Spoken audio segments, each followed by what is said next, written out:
Now, introducing the Queen of Men's Health. Welcome to the Gilbert podcast, where you'll find the premier men's health info delivered to you the only way I know how, truthful and raw, with the occasional boner joke thrown in. If you guys like this episode, subscribe to my YouTube and slide in the DMs on Instagram and join the party. Hey, Dr. Adam Hotchkiss, what's up, dude? Hey, thanks for having me.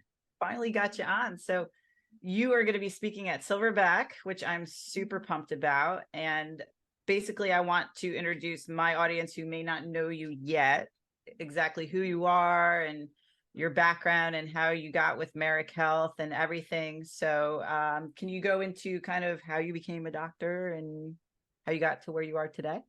Yeah, for sure. It's a pretty long story and I'll try not to bore everybody, but essentially it was never what I thought. It was never in my cards to become a doctor. I wasn't like your stereotypical kid who's acing everything in high school and that guy's going places and their dad's a doctor and everything. It was never like that for me. And if you would have asked me at 18, would I be a doctor? I would have laughed. I was a little punk skater kid. I had dyed black hair and skinny jeans and scrawny, 135 pounds at 5'11".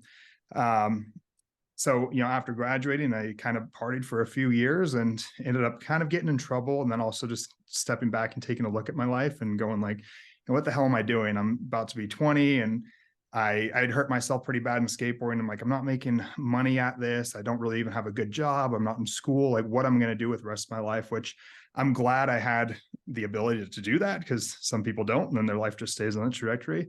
And so I'm kind of in my life, like I do everything either, like if I'm going to do it, it's 110%, there's no moderation for me. So I remember literally having that thought and like going home and shaving my head, throwing away all my little skinny clothes, reshopping so I could look presentable in society, got a gym membership and just became obsessed with working out. And that's kind of what spiraled everything. So like I said, I take everything 110%. So I'd work out and then I'd be home all night, first starting on like forums, then getting bigger into just reading basic biology texts and looking at literature. So then I signed up at my local community college and started doing science courses. And I thought, maybe I'll be a personal trainer, and I got that. And I thought I want more. Maybe I'll be a nurse. And then I thought, no, I think I could do more than that. I think maybe I'll be like a physician assistant. And I also was kind of under this assumption that I couldn't become a doctor because I wasn't really bred into it. And I definitely thought that there was like a certain breed of people who become doctors and they're probably rich and, take yachts in the summer and live in the Hamptons and stuff. And I thought, that wasn't me. So I started shadowing a doctor who had a physician assistant in his practice. And I was there for the whole summer. And eventually the doctor pulled me aside and was like, why do you want to be a PA? Like, why don't you just be a physician? You're intelligent enough too. And I told him kind of what I thought. And he was like, dude, I was a surfer up until like age 30 something, a surfer and a carpenter. And then I went back to school and then he became a dermatologist, which is a very lucrative and very hard to get into. And I was like, oh, wow. So you don't have to be on this certain trajectory, So it was at that point I kind of changed my focus and continued on that path. So I definitely say like fitness is really the impetus that changed everything in my life, is that love for fitness and science. And that's why I kind of continued into medicine. And with your background, it's in podiatry, right? Yeah. So when I was shadowing, I really liked dermatology, like that doctor was. I loved that practice because there was a lot of skin is fun to work with. It's not really like Botox and acne and stuff. It was a lot more skin cancer and doing little mini surgeries in the office and things like that. I loved that aspect, but I really liked orthopedic surgery as well. And it was actually in that dermatology office that one day he brought a podiatrist in to help him with a nail procedure. So we needed to remove a nail and he wasn't really comfortable with it. And podiatrists do a lot of nail surgery. I started talking to that podiatrist and he was telling me like, yeah, after this, I've got to go fix a broken ankle. And I was like, wait, so you do skin and bones? Like, this is awesome. This is the two things that I love to do. So I ended up going down the road of like foot and ankle surgery. Oh, that's cool. So how did you get into like the hormone side? Was that through fitness that you started learning about that stuff? Well, yeah, because, again, I don't do anything with moderation. So inevitably, after a few years of training, I became an enhanced trainer where, I wanted to push the limits and started doing a lot of self-experimentation with hormones. And so I didn't start in TRT whatsoever. I started at mega doses of steroids and kind of, played in that realm for years, and did a lot of self-study on that, and became kind of like, an expert in that field just through my own experimentation. And then combining that with my knowledge of medicine, because no matter what kind of doctor you are, you still learn basic biochemistry and pathology and physiology. And so I just kind of melded my own personal information and my own personal experience with the classic medical knowledge that I had. And luckily, Merrick wanted somebody like me who did have that kind of experience of more personal use. And then the rest is history. Yeah, because you could speak on it because you have the experience. Can I ask what your craziest stack was? Oh yeah. Probably somewhere probably at least like a gram of testosterone and then some trenbolone in there. And then probably a few orals. Like sometimes I would even mix like D-bol and Anadrol. Like I've done some crazy stuff like that. So yeah, that was probably the most, like probably a few grams of gear total weekly. Oh my gosh. So I'll probably do a lot of side tangents because that's fine. That's my ADD kicking in with the gram of test. Cause I know a lot of guys want to understand, like, what's the difference with how you feel with taking a gram of test versus TRT dose? One you feel like shit on and one you feel really good on. So I always tell guys nowadays, more is not better. And guys experience that all the time. But I just had a patient yesterday who came in and his testosterone was like 1300. And he had noticed, he's like, I feel a lot better when mine's 900. So we always think more is better, but everybody is different. And sometimes just a little bit more makes you feel not so great.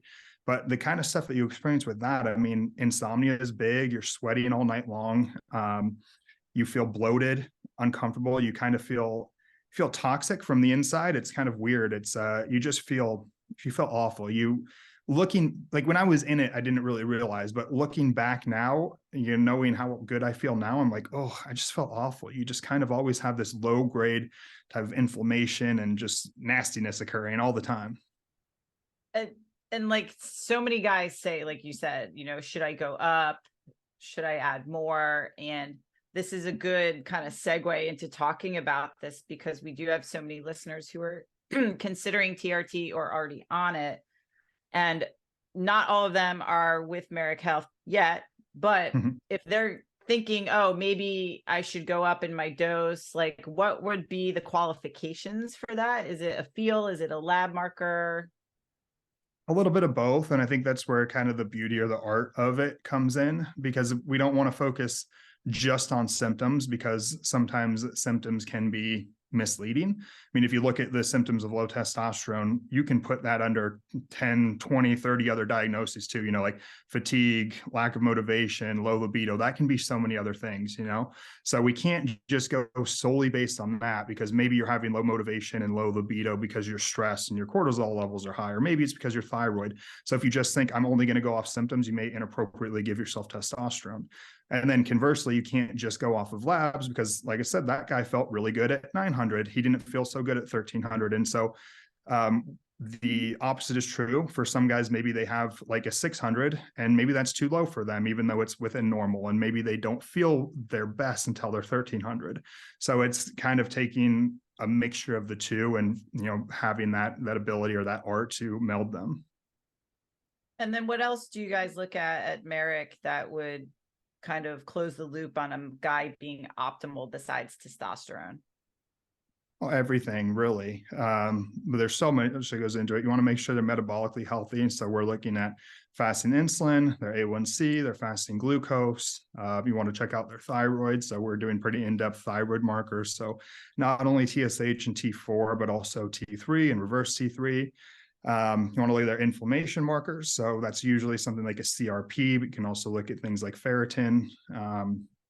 What else would be really important there's other things too. So it depends on what your optimal is. Like, are you optimizing for longevity? Because then we start looking at a lot of the cardiovascular markers too, where, nobody really feels when they have high lipids and, high ApoB, but we do know that if we're trying to optimize for longevity, we should probably try to reduce that. So it kind of, again, is trying to figure out what you're optimizing for. And there's a ton of variables and we do very, very in-depth lab work. Because I've had guys like even this weekend at Bedros's event, they're like, I want to be the most optimal I can be.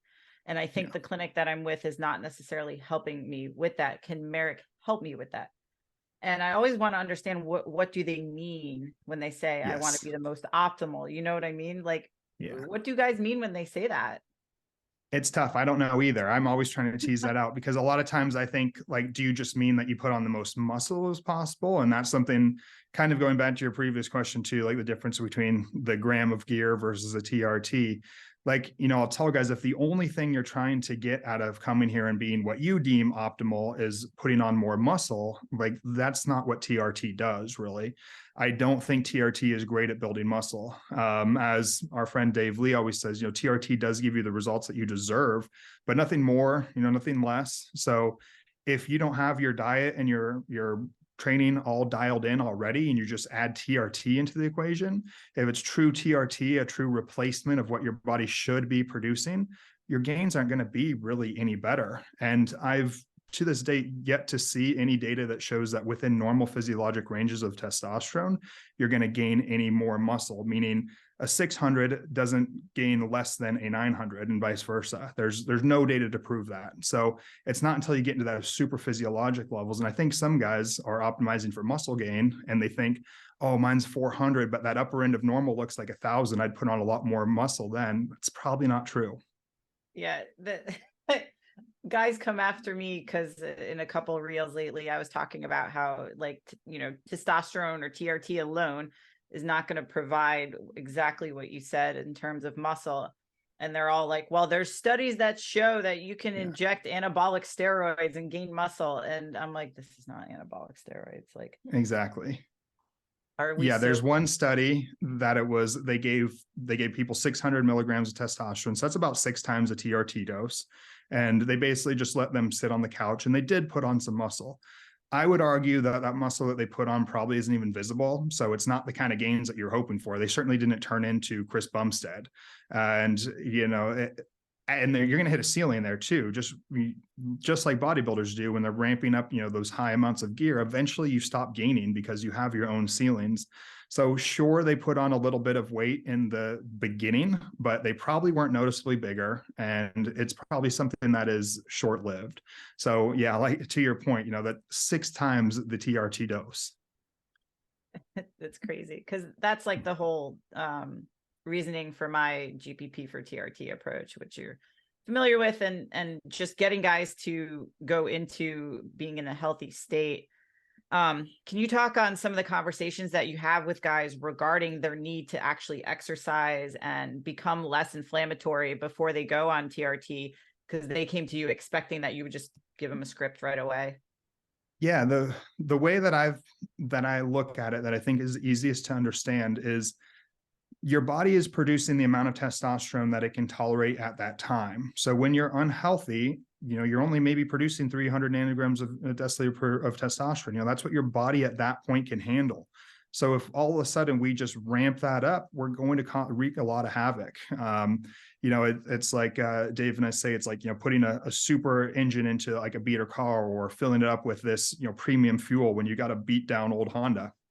It's not going to do good. In fact, like if you put premium fuel in a car that can't handle it, it's actually worse for the car. And that's very similar to the body. So we need to build a healthy body that can tolerate those higher levels of testosterone first. And that's really hard for guys to understand. And I totally get that. And I'm super sympathetic to that because they're essentially saying like, I don't have the energy and the motivation and the willpower XYZ to do the exercise. Can you help me? And then we're saying, actually, you got to do the exercise first before we can help you. And that sucks. But I think it is important to push through that. And you'll also, you know, get a lot of mental toughness and resilience through that. And sometimes you come out on the other side not needing TRT. And that would be, you know, that's what everybody should be trying to do. In my opinion, we should be not needing TRT. If we can come out the other side of that and not need it, that's great. I think everybody now is like hoping that they need TRT because of that false assumption that it's something magical, where really it's like, it should only be used if needed. And most guys maybe don't even need it if they were to fix some of the lifestyle stuff. Yeah. And I think we find that a lot in younger guys too now, Like Yeah.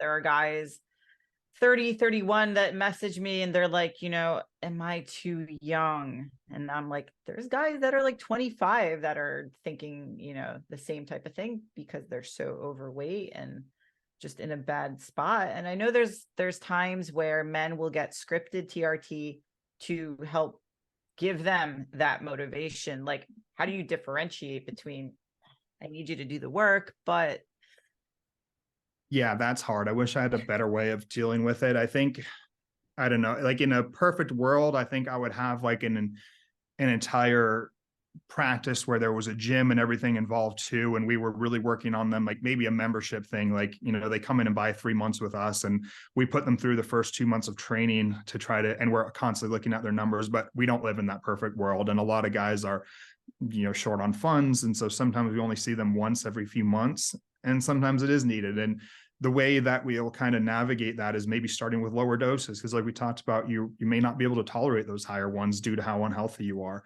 So maybe we start out with a lower dose, like 80 to 100 milligrams a week, where, you know, a healthier guy may tolerate 150. So that's kind of the way, or we try to concurrently do it and maybe try to fix them or speed up the process with medications like metformin or a GLP-1 or something, so that concurrently there's improvements. I've even, like in the younger guys, I like to use like enclomiphene, which is, you know, it's not, a lot of people have their arguments against it. Where I think it has the most utility is maybe in some of those younger guys as a trial to see if we can use that boost in testosterone to help them to have more motivation, have better recovery while concurrently getting fit. And then at the end of it all, we'll pull out the enclomiphene and see, you know, where your level's at. And if they've maintained higher without the enclomiphene, great, we've won, you know, and now we don't have to impact their fertility. We don't have to shut them down for life. So it's good for those trials. I definitely agree that it's not good for long-term. And, you know, if you're a guy who doesn't care about having children anymore, doesn't care about being stuck on TRT, then obviously TRT is always the winner. And enclomiphene has a lot of inherent downsides, but that's one of the times when I think it can be pretty beneficial. You know, you're talking like 19-year-old guy who's obese and wanting to get fit. Maybe let's give you this for 6 months while we can currently do like a GLP-1 and a good training protocol and nutrition and everything, and see on the other side of it if we actually need hormones after all. and we'll get to the GLP-1s, but can you kind of speak on some of the side effects that happen when obese guys inject testosterone and why that can kind of wreak havoc on their physiology? Yeah, a ton of things happen. I mean, those are the guys who I see that elevated hematocrit hemoglobin more than anyone else. Really, it seems like it, you know, like the insulin resistance seems to really fuel that kind of overproduction of red blood cells, which then leads to higher blood pressure. I know a lot of people will talk about like the increase in red blood cells and hematocrit hemoglobin with TRT is not equivalent to things like polycythemia vera. I don't think we have good data to say that it isn't really. I think it's more of a hypothesis, and I don't like to risk it. I mean, if I looked and my hematocrit was 57, I wouldn't go, oh, it's fine. I'd be kind of afraid that, you know, we know in other conditions this causes strokes and heart attacks and things, you know, I would be a little concerned. So that's one of them. Also gyno, because that's probably the biggest thing, is since they are obese, fat cells, adipose tissue produce aromatase, the enzyme that converts testosterone into estrogen. So that's when you actually start dealing with estrogenic side effects, because they're kind of metabolizing or converting that testosterone into estrogen at a much higher rate than other guys would, and their ratio gets really skewed. And then they're dealing with gynecomastia and you know, acne and mood issues. So a lot of negative stuff when they're overweight and using too high of testosterone. I think this was a record. Someone on Instagram messaged me. His clinic has him blood donating every month. I'd heard of every 2 months, but I was like, every month. He's like, I feel awful. And I was like, I bet. and he's not an obese person. He's lean. And he's like, yeah, my hematocrit was 52. And I was like, yeah, like anything below 54, I usually not too worried about. When it gets over that, I think, you know, for some people, maybe a donation may be warranted, maybe, but maybe there's other issues that we should look into are you dosing appropriately? Is your dose too high? Maybe we can increase the frequency. Maybe we can improve your metabolic health. So there's a lot of things you can look at first. And I also think it's important to look at their iron, because if they have that high hematocrit, but they have lower iron, and then you just go give a donation, you just made them anemic or more anemic than they already were. So yeah, I definitely don't agree with the prophylactic or just like go give donations. But with most things, I try to take like a middle approach where I'm not dogmatic. And unfortunately, in this space, I think there's a lot of dogma, because you've got the dogma of the classic endocrinology community that goes, everyone gets an AI and everyone gets blood donations. Now you've got this new dogma of the new TRT clinics that say, no, nobody gets donations, nobody gets an AI. And I'm like, well, the truth is probably somewhere in between there, and it's probably a case-by-case basis. So I joke that these newer clinics always say, we're not cookie cutter. And I'm like, well, you are a cookie cutter. You're just a new kind of cookie. You're a different cookie than that one, because everybody's getting the same thing. Everybody's getting 3 injections a week. Nobody's getting donations. Nobody's getting AIs. Yeah. So, it is important to take it case by case basis, I think. And I just don't like dogma in any space, in nutrition and politics and anything. It's all, I think we're very inclined to jump on dogma for some reason. We like black and white. But in most things, the truth lies in the gray. I will make dogmatic statements on Instagram to stir people up, because that increases engagement. You're not too bad at it, though, I feel like. Okay, thank you. Yeah. But yeah, these days, of course, that's part of it too, is like the algorithm rewards that dogmatic, the absolutes and the 100%. Mm-hmm. And really nothing is absolute or 100%. Even what we deem fact isn't truly fact. It's the best, it's the best bit of knowledge that we have on the subject right now. Things are always changing. So many things in the past through science that we once deemed fact, we've disproven and changed our thoughts on. So I always try to keep that in mind too. I compare it to in the fitness industry, there's exercises that I have people do that look ridiculous. Some of them are like, segmented deadlifts, or just being in spinal flexion under load, which most people would have a heart attack if you saw that in a commercial gym. However, you don't understand the context. You don't understand the why behind their coach maybe doing it and stuff like that. But if you just see, or if you just hear of someone's protocol, we may think it's crazy, or we may think that's strange, but do we actually know the why behind it? So it's kind of like judging behind the window. Yeah, just like, there was a time when people would say machines were useless and you didn't need them. Like, really? They're useless? Like, I don't think so. They do have a time and place. And, there's so many things like that, or like all carbs are bad. Like, it's crazy. We always go through these things, and TRT is not absent of the kind of zealots for some reason. So, that's kind of something to watch for too. If you feel like your clinic is a zealot in either way and isn't willing to make some tweaks in their way of thinking based on you, then maybe you should look elsewhere. And I think I told you a story before I had a really interesting case of a guy who was super in tune with his own body and had decades of lab work, because he was a physician as well. And he was really interested in his lab work, and he ended up having a testicular trauma. He had basically like an explosion go off, and his testes got injured, and he wasn't able to produce testosterone. Well, interestingly, looking back on all of his labs, his estrogen was always single digits, and he always felt fine. Even though he produced adequate levels of testosterone, he didn't aromatize whatsoever. And he felt very good that way at a young natural age. When they put him on TRT and he started to aromatize at a greater rate, any estrogen that went into the double digits, he felt awful. He was crying all the time. He felt depressed. He was getting gyno. And he wasn't making this stuff up. He was very, very objective about it. And it was really interesting. And so like in that time, he came asking for an AI, and we kind of made a mutual decision that maybe it would be worth trying. He didn't end up liking it because they had some side effects too. But it's like, there's some people who would say no AIs ever. And I'm like, well, in this case, maybe it was warranted. Right. That's a really tough case. I still don't know if he's ever really figured out his hormones. He even was trying things like nandrolone only because he was trying not to aromatize. And, that's what I'm getting at, that everybody is so genetically different that we can't just make these bold kind of big assumptions that one thing is better than the other. Some people do fine on 2 injections a week. Some people need 7 injections a week, so it really depends. Yeah, that's kind of why I wanted to create the format I did at Silverback with panel discussions, because I think I gave you the list of the different panels I want to do. And I don't know if we'll get to all of them, but like those are kind of what I would say like the hot topics in TRT.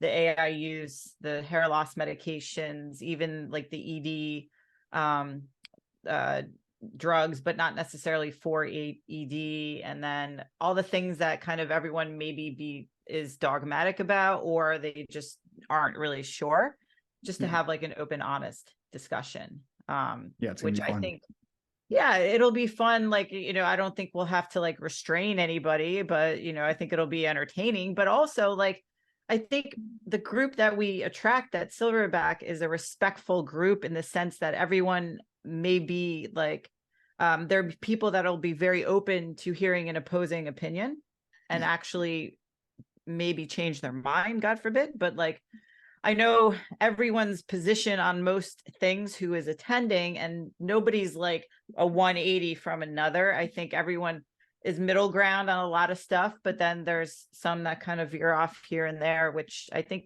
provides a healthy discussion and, Yeah, for sure. opens I mean, the if door. you're a true kind of like scientist or a clinician rooted in science, you should be really open to changing your point of view. And I'm always changing my point of view on stuff. That's the definition, in my opinion, of being a scientist, that when presented with new information that counters your old beliefs, that you change your beliefs. So there's a lot of things that I've recently changed my mind on, and I like that a lot of the panel speakers are probably very similar, and we may have some people change their mind. I might change my mind on some things if one of the physicians there was like, well, I've seen this data and I've seen this in anecdotal practice, and I'm like, oh, that's interesting, I'm going to change my thought on that. So it'll be a lot of fun. I've done that too. I mean, shit, when you said like, machines were useless, like I used to be that trainer in like the early 2000s, like functional train, like it literally, like you had to be functional. No machine was functional whatsoever. And then like somebody I said, or someone I heard say, well, why are bicep curls not functional if you have to like hold a baby or something in front of you, or hold groceries or stuff like that? Yeah. And I was like, And then it became cool again to use machines, because now you can train them train the muscles at different lengths and all that stuff. Just like cardio, like, now aerobic conditioning is making a comeback, and it's cool to do zone 2. True.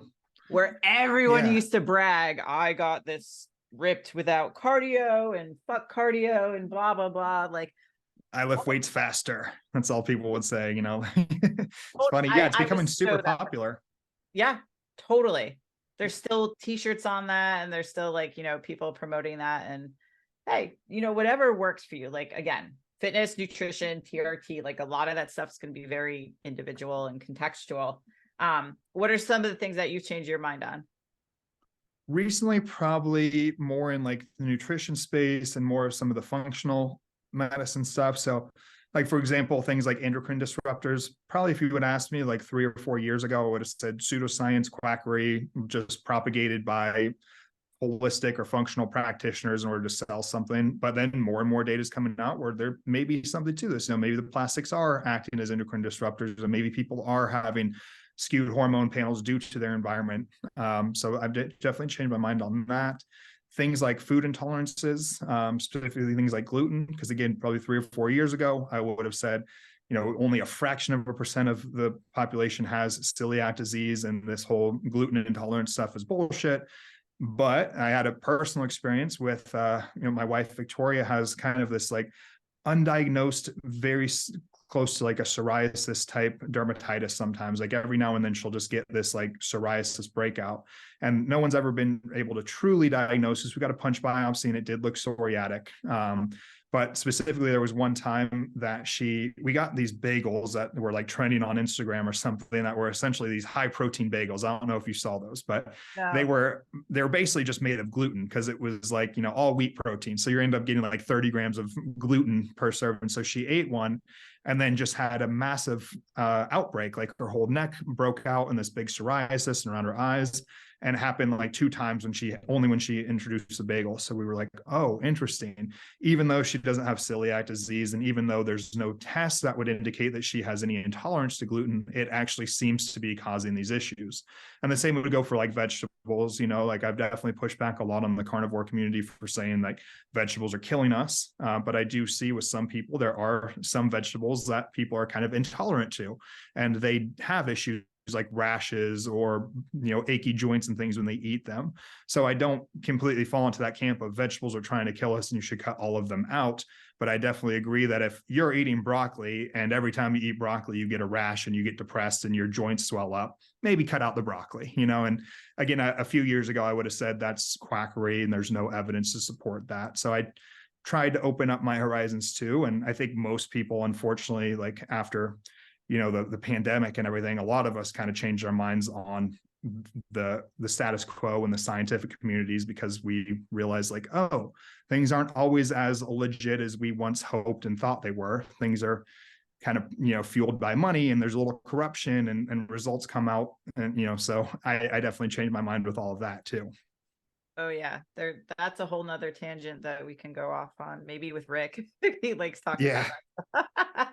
We should probably do that just at like when we're not being recorded, because you don't want your channel to be like shut down and demonetized and things like that. Well, it's funny because like Bedros reiterated to us this weekend, he's like, you want to be cancelable. He's like, get to that point where, because if you do say something and then the time comes that you get canceled, there's enough of us in the network that we can, make people leave the platform. And I'm like, okay, I don't know if that's actually going to happen, but but the cancelable content, it fires. That stuff hits pretty well for some reason. But I don't like being so controversial. Again, I'm always kind of hanging out in the gray, but that doesn't do well on social media. No, it doesn't. And that's kind of like, I want to draw that at Silverback too. And I'm doing a fireside chat with Rick. I don't know if he knows this, but he'll find out. So we're going to do that on, probably a lot of the masculinity stuff. And I think because like having a woman to ask him these questions breaks a little bit of like, well, it's two dudes talking about it type of thing. But that type of stuff and a lot of what goes on with like the trans community and the laws of testosterone and, that whole area, stuff like that. But GLP-1s, that's what I was going to go into, because the fitness industry like loves to take a side with this stuff. And I've been very open that I actually don't mind the use of these, because of course the fitness and nutrition world is going to be like, this doesn't teach people anything. This isn't helping them. And then they attach themselves to a lot of the media driven narratives that they're wasting muscle and they're going to have stomach paralysis and like, all the things that are like maybe hyperbole. I don't know. But I think that it can be useful, like you were saying, and helping somebody at least see results instantly and then get control of their appetite. But there are like health benefits to some of them, right? Yeah. I mean, I'll probably put a blatant statement out there. I love them and I think they're great for multiple reasons. Essentially what they are is they're a glucagon-like peptide 1 mimetic, basically, and they act like that's what those do is increase the production of insulin, which in a type 2 diabetic whose beta cells are dysfunctional, that's great because they need insulin to shuttle in glucose in the muscles. More importantly, they're insulin sensitizing in your tissues, specifically your muscle tissues. So they're sensitizing your tissues to that insulin so we can shuttle the glucose into them. And then there's been a lot of other data on other benefits of them, like cardiovascular benefits and neuroprotective benefits. I think they're being studied in like Alzheimer's research. So there's possibly all these neuroprotective and cardioprotective benefits. So I think they're great. And I push back on the fact that they're like this cheat and people can't learn on them. I think it depends on the individual who takes them. So unfortunately, a lot of the data that we took very obese individuals who were obese for years and had a certain lifestyle. And, we gave them a drug for 6 months or so. And we also gave them dietitians and personal trainers, and they made great results. And then we removed that. And of course, these, maybe they're 40 years old and for 40 years, they haven't worked out and haven't eaten right or anything. And they reverted back to their old habits, like any other diet. I mean, we've all seen that as a trainer. You've seen it a million times. The second somebody stops paying you, they revert back to their old way.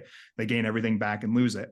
Should we say that like all clients of Ali Gilbert go back to being fat as soon as they're done with her? No, it's just like, it's what happens, So, what we see a lot in the clients that come to Merrick, since it's a different demographic of people who are usually a little bit more interested in their health, and maybe they've just got off track for a little bit. I've actually seen it be really beneficial for people to relearn hunger cues and hunger signaling.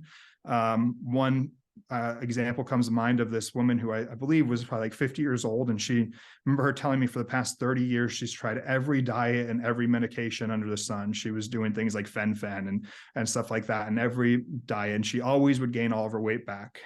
We tried semaglutide with her, and I saw her 6 months after coming off of the semaglutide, and she maintained all of the weight loss and said that it was monumental for her because she took a lot of what she learned while she was on the semaglutide, like, this is when I'm hungry and can stop eating, and remembered that as she went on. Because with semaglutide, what happens is if you eat past when you're full, you get sick, basically, which I think you've taken it, right? Mm-hmm. Mm-hmm. Yeah. So, like as soon as you eat and you're like, oh, I'm full, like if you decide to push past that a little bit, that's when the nausea kicks in and the extreme discomfort and bloating. And so people learn quickly, like, I'm going to stop eating at that point. And if you're cognizant of that and you learn that cue while you're on it, that can translate into being off of it too. So I think it's great for that. And then the whole muscle wasting thing, I think, is just complete BS.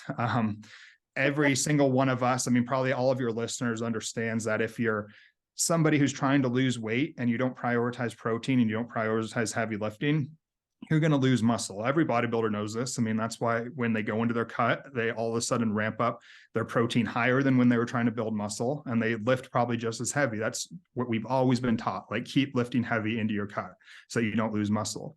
So of course, if you take these obese individuals, you give them semaglutide, and now they're getting full on, a cup of rice, and they didn't get to the chicken on their plate and they sat around all day. Yeah, they're burning through protein. But if you put it into an athlete, I mean, you still have a ton of muscle and you've used a GLP. It's not like your muscle withered away. And that's true for numerous bodybuilders that we've seen use it, and fitness influencers and things. So yeah, I definitely think that's BS. I really, really like Peter Attia, and I say I pretty much agree with like 99% of what he says, but 1% I disagree with. It was his stance on semaglutide. And for some reason, he really pushed hard on that. And then everybody started reiterating him that, oh, everybody's losing muscle. And I'm like, no, that's not I don't agree with that at all. No, and I've told fitness and nutrition coaches, I'm like, listen, we've been telling people what to do for years. They're not listening. Like, it's not like it's trying to yell somebody into a deeper squat. Like, they just physically can't do it. And if you yell more or yell louder, it's not going to happen. And exactly, that's why I tried tirzepatide and semaglutide. And for me, I'm like a chronic undereater. So I was like, this is dangerous. Like, because you do feel the facts if you don't eat enough, but like, it does actually help you learn how to stop when you're full and those hunger cues. Isn't there a new one that came out that I can't even pronounce? It begins with an R this year. Like retret. I don't know. Maybe there's a combo, or well, the tirzepatide's the combo. There's probably a newer one too. So yeah, I don't know. But there is like I haven't, no. But a lot of people close to me have. I just haven't. I've been maintaining for so long, and I don't ever like need to, I've kind of wished that I could for some of the longevity benefits, like the insulin sensitizing effects and neuroprotective effects. I just don't need to lose any more weight. So I fear, like, I already kind of struggle with that because I don't eat all day because I get so busy in my work. Like, I'm like you, that's not my problem. So if it was something that I could take and not reduce my weight, that would be great. But I just want to reiterate to people, there's nothing inherent in the drug that is like muscle wasting. It's literally just because these people don't consume enough protein and don't resistance train enough. And no matter what, even when you're, like I said earlier, Chris Bum said he is going to lose some bit of muscle when he cuts down for the Olympia coming up. He will. It's just a fact of the matter. When you lose mass, you end up losing some muscle. We can offset that through trying to eat more protein and lift heavy. 100%. I was in the gym yesterday, and this woman came up to me. She's like, can I ask you, how many grams of protein do you eat a day? And I was like, right now between like 185 and 200.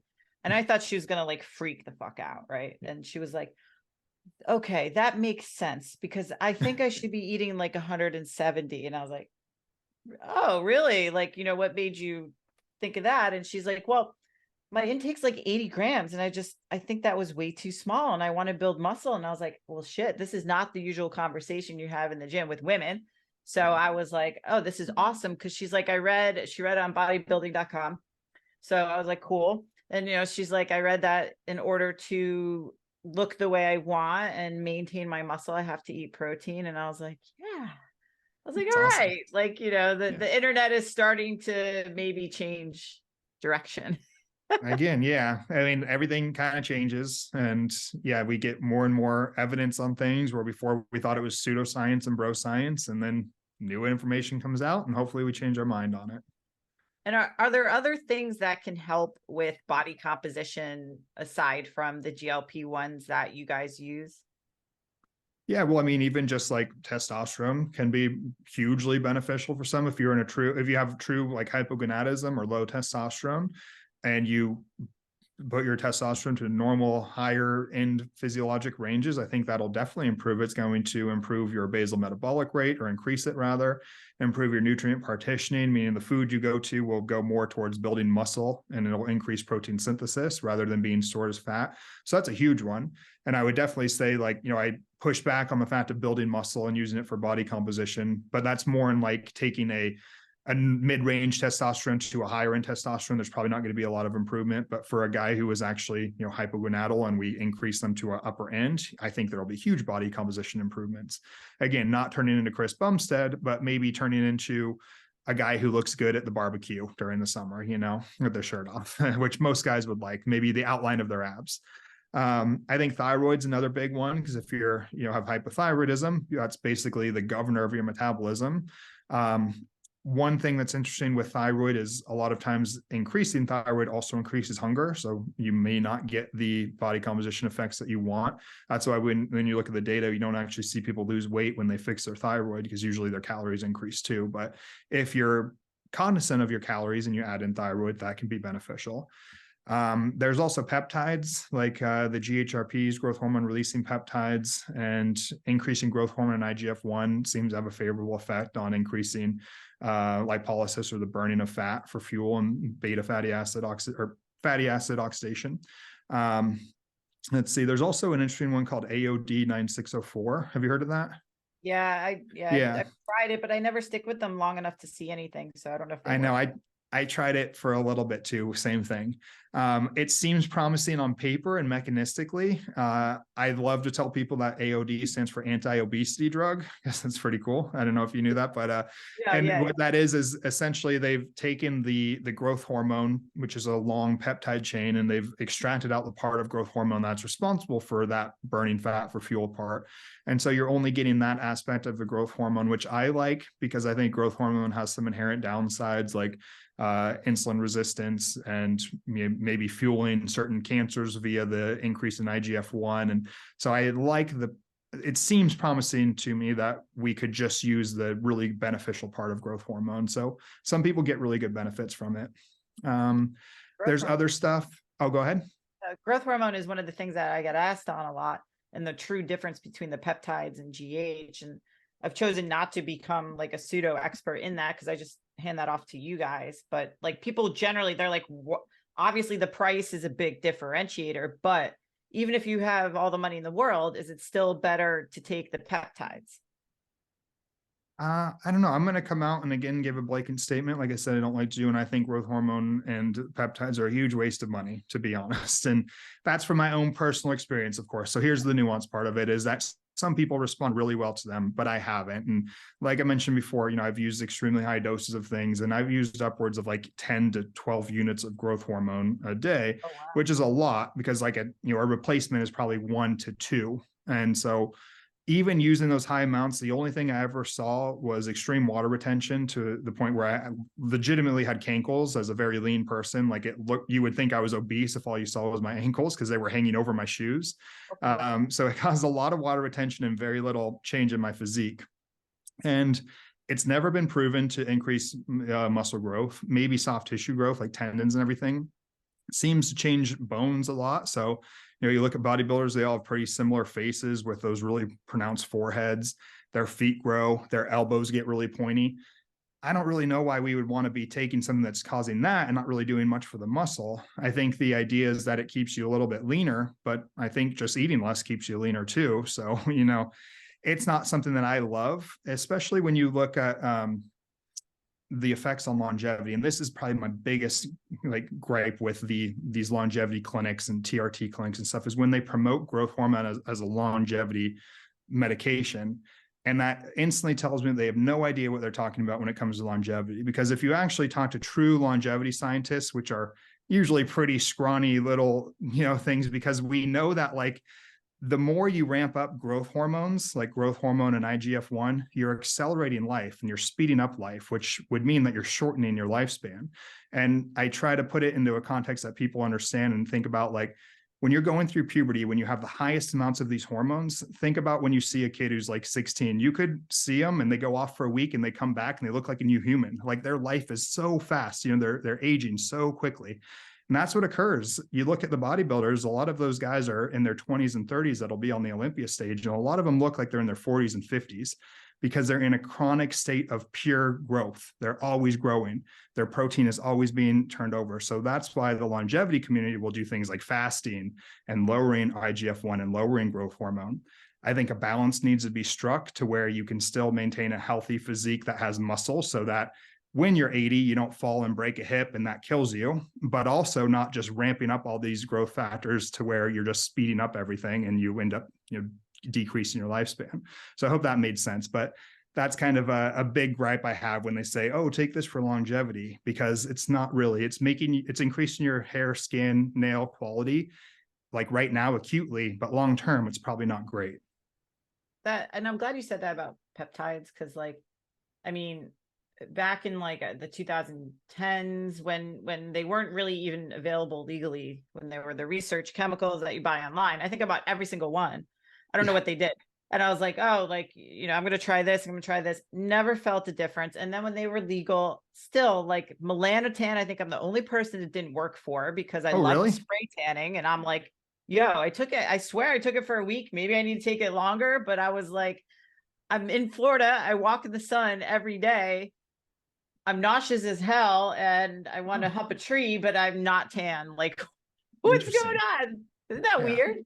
Yeah, melanotan I actually think that's another one I changed my mind on recently. So I've kind of thought, at least, that melanotan could potentially be detrimental and cause like skin cancer potentially, because it makes sense to me that if you're increasing melanocytes, and melanoma is a cancer of the melanocyte, and usually the more that we produce cells, we increase the chance that one of those will be malignant.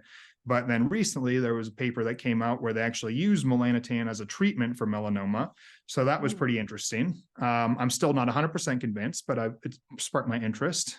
So, always change your mind on things. But yeah, a lot of them, it's like, for how expensive they are, sometimes I'll tell them, like, this is the most expensive fat burner out there, where you would be a lot better off just like getting MyFitnessPal or Chronometer and counting your calories, because that's going to be the thing that works. I think they have a lot of utility in short bursts, more for people who are going through heavy bursts of training. So whether like you're training for a Tough Mudder or something, and you're going to be increasing your mileage, like that's one's perfect, because they can help to improve your recovery. And that's when I like to use them. But just using them year round, like some of these clinics give people so that they feel like they're younger, I don't like the idea of that. That kind of scares me. Yeah. And a lot of clients are, who have tried it have said, I didn't feel anything. Yeah. And they probably spent, $800 or something from one of these clinics, which is crazy. So I'm always like, I don't sleep well at night and trying to sell somebody on the benefits of them, where if they have done their research and they really want to try it, I'm like, sure, let's, we can come to a mutual agreement here with some shared decision making on why it might be beneficial for you. But there are some of those clinics that are pushing it as like, this miracle drug that's going to make you look shredded and have all these muscles. And I'm like, maybe not. Some people get good results. A lot of us don't. Yeah, it reminds me of like Vitamin Shop. Like you can walk in there and you feel like you have to take everything in order to reap the benefits of like what this does, what this does, what this does. And it's like it makes you feel like you have to take every single peptide because it has this miracle, performance thing that it does. You're like, I want to be tan, I want to lose fat, I want to be anabolic, like I want my mitochondria to be like on fleek. Like, sure, we all do, but does injecting 15 things a day require that? Like, That's another thing. Probably the best thing would probably be to just have a good nutrition and exercise and sleep well, and then you're going to have like phenomenal results. But for some reason, that's too easy. Victoria and I talk about this all the time. Like, humans love things to be complicated, and I think personal trainers and nutrition coaches see that more than anybody else, because we've always known that as like personal trainer, that that they can get the benefits from like a squat, bench, and deadlift, and they would have a phenomenal physique. They don't want to hear that. They want you to put them on the Bosu ball and be doing like a crunch and a bicep curl and a one-legged squat all at one time, because in their mind, they think, I'm not going to get the results unless it's super complicated. And same goes through nutrition. You tell somebody, just eat a little bit less calories. No, that can't be the fat. Like, it has to be that I need to eat at 3:03 p.m. and I have to have 56 grams of carbohydrates, and I need to inject this thing. Like, people have this weird pathology where unless it's complicated, we don't believe it. Yeah, it's that not be further from the truth. Like, people think it's weird. Some of the programs we have are not periodized programs, and the exercises don't really change for like 3 or 4 weeks, and they freak out. And I'm like, you're still progressing and adding weight every week. Why would we change that? Right. Nothing miraculous happens, but they think that. So, this is why, like, I'm excited to have these conversations at Silverback, because I think it'll help provide the attendees some understanding that, like, hey, there are physicians that aren't trying to shove peptides down your throat every day that some people may have experienced. And we do have a lot of medical practitioners attending who want to learn from you guys, because they were never taught this stuff. And then they're perhaps stuck in clinics that are peddling these things that maybe they want to get out of it or start their own and stuff like that. So I think, and conversely, on this subject, I would also say sometimes I think they're underutilized. Like, coming from my background of, foot and ankle surgery, I would have loved to have been able to prescribe like BPC 157 and TB 500 to my patients who I repaired their Achilles. Like, there's good data to support that those can actually increase healing or decrease healing time, which would have been awesome, but they're not approved and they're not used in classical medicine, so I think, again, it goes back to the nuance. There's times and places for everything, and everything's individual. Sometimes I get guys asking me like, oh, I heard this Wolverine stack BPC 157 and TB 500 is great. Like, do I need it? And I'm like, do you have an injury? Are you really sore after your training? Like, why do you think that you need it? And, well, I just heard it's great. Rogan talked about it. And I'm like, well, it's great under certain circumstances, but I mean, hey, if you want to, shell out a few $1,000s for it, I guess it's not going to hurt, but you're not going to get anything out of it right now. Let's hope you never, again, just like TRT, let's hope you never need it. The goal would be to never need BPC 157. Hopefully you never have tendonitis, just like TRT. Hopefully you never have low testosterone, but for some reason, people are always looking for an excuse to, like, when can I use that thing, due to, unfortunately, the advertising of it. I know. I used BPC 2019. I got my breast implants taken out, and my surgeon was like, how did you heal so fast? And like, you can't tell them what you took because they don't know what it is. So I'm like, I don't know, nutrition, whatever, like, but it worked really well. And then I took the oral one for when I had a parasite, which is great for like stomach repair, but otherwise you don't have to live on it. Yeah. You have to take it every month, every single month of the year. So anyway, if people would like to hear more, they can go look at your YouTube. You have like a phenomenal amount of podcasts on Atlas Optimization channel, which is awesome, very entertaining. You guys can hear a lot more from Adam. Where else can people find you? Also on Instagram, and that's Dr. AE Hotchkiss. I'm sure it'll be in show notes or whatever. I think that's about it. Merrick Health, if you want to meet up with me. And then you can do our nutrition coaching, not to take away from Allie's program and stuff, but we have Atlas Optimization also, where we do nutrition coaching. And if you want to do any of the hormone stuff, that's exclusively at Merrick for me. But if you want like some help with nutrition and lifestyle stuff, then we also do that at Atlas. Yeah, Victoria's awesome. And we don't do nutrition only. So if that's cool. what you guys want. Yeah, absolutely. Thank you so much for coming on today. Dude, super pumped to see you in November, both at maybe the Olympia and then definitely Silverback. Yeah, can't wait. And I will see, hopefully, some of you listening there, and come up and introduce yourself. I'd love to meet everybody. Yes, come say hi.